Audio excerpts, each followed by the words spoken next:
novo izvoljeni predsednik.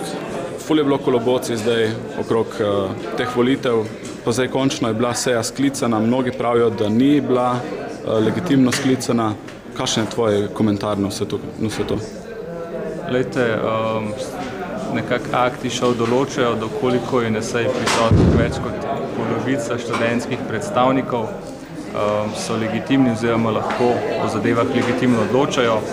Tudi v preteklosti se je že kdaj zgodilo, da je bilo na kakšni seji mogoče še kakšen poslanec manj kot danes. Zdaj pač jaz tukaj vidim mogoče en problem, na katerem bi lahko v bodoče delo, torej da se zagotovi čim večja prisotnost poslancev oziroma da zagotovimo, da bodo res vsi izvoljeni predstavniki prišli in da imajo pač vsi študenti, ki so jim posredovali svoj glas, tudi glas v študentskem zboru. Kaj pa sklic same seje? Okrog tega so se tudi kresala mnenja.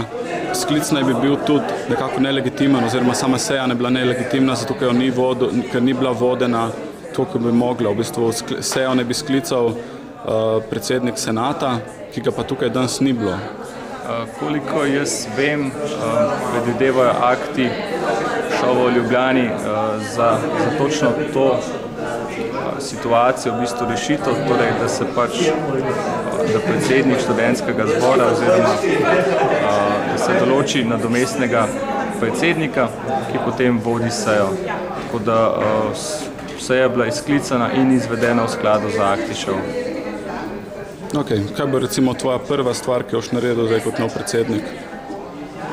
V bistvu pregledal si bom celotne akte šov, pa v bistvu bom že na prvi redni seji, mogoče na neformalni ali pa celo na formalni ravni, se probal dobiti ali pa že pred to sejo z vsemi poslanci, pa da se malo pogovorimo, kako bi res zagotovili, da se te volitve čim hitreje skličejo, da se pač to stori v skladu z akti oziroma da se zadeve izvedejo tako, kot je treba, pa da se zagotovi vsem študentom možnost, da imajo svoje predstavnike v študentskem zboru.